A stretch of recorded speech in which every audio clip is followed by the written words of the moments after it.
As we all know, the Elden Ring Nightreign Network Test was underway from the 14th to the 17th, and I got a chance to give it a bash. Though like many other Nightfarers, there are several network errors related issues that was to be expected.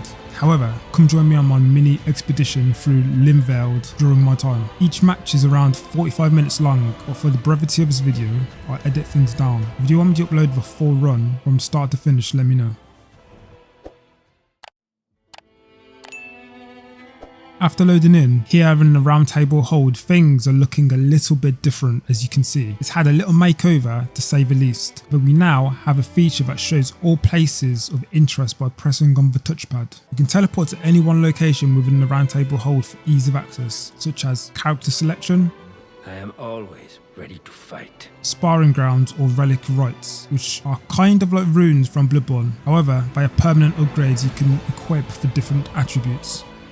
During my time, I played the Duchess mainly, which is more in line with my dex builds in From Software games. In the sparring grounds, you can test out your skills and weapon configurations.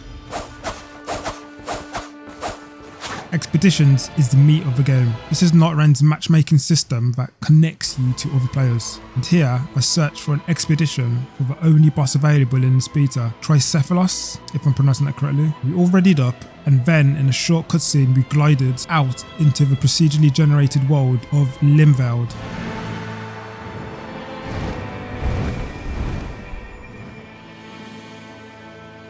On day one, we drop into the world, bonfire up and start killing enemies and looting. To any Elden Ring player, Limveld feels very familiar to Limgrave, but there are definitely many differences. Fashioned like any battle royale, killing gains you points, or runes in this case, which you use to level up or buy items from merchants along the way. As this was my third match, I followed their lead, but as to be expected, I did have a few dumb deaths along the way, and once a boss for an area is dead, they drop dormant powers, which are like drops you can select one of 3 items best suited for your playstyle. And here I took the Frozen Needle, a super powerful rapier for late game. As you can see, it's level 9. We raid a castle along the way, in which I was a bad match due to having no blunt weapons, but soon enough it was failed and we moved on. We clear more enemies for more runes, and the circle starts to close in on us. We escape towards the narrowing circle now displayed on the map, and can be used simultaneously as we move until day 1 comes to its natural close with a little bit of finger frenzy. Interestingly, after defeating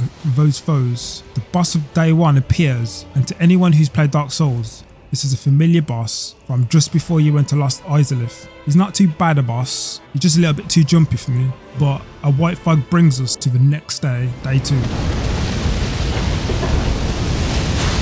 The circle expands again, and we're given full access to the map, but we gun it right for the dragon seen on the horizon. We give it a good beating and get some new loot goodies from its dormant power. After, we venture to another camp and defeat 3 flame chariots within a bunch of these exploding boyos. The circle closes in once again, and we beeline it to get within its safety. Along the way, we see a royal carrion knight and nuke it down outside the circle, and then become cheeky and fight a crucible knight at an everjail. At level 12, my health's pretty large compared to when I used start, so a good strategy is to kill as much as you can while balancing between adequate looting to ensure you are not too squishy in the later rounds. Once we arrive in the circle, we fight off a few of those lumpy mobs from the subterranean shunning grounds, and Fell Omen spawns as our final boss of day 2. It's not too bad, however it really depends on your team composition, level and items, but we do defeat him and strangely progress on to a blob to the Spirit Shelter for day 3. While day 2 felt shorter than day 1, day 3 seems to be the shortest of them all. Once in the Spirit Shelter, it drops us in a hub-like space where we get any last upgrades or items before we face off the beast of the night known as Gladius.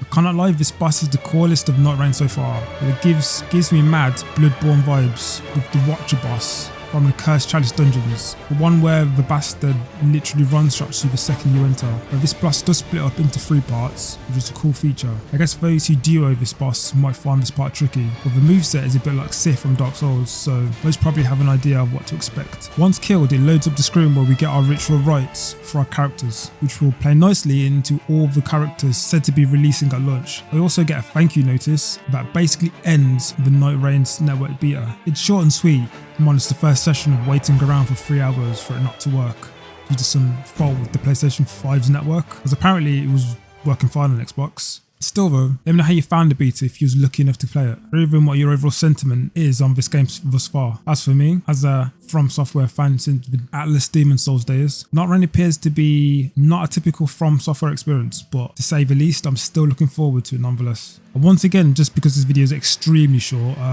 let us know if you want me to drop the full thing. It's like about 45 minutes, so if you do, drop a like or let us know in the comments below and I'll upload that shortly after. But yeah, with that said and done, catch you guys on the flip side.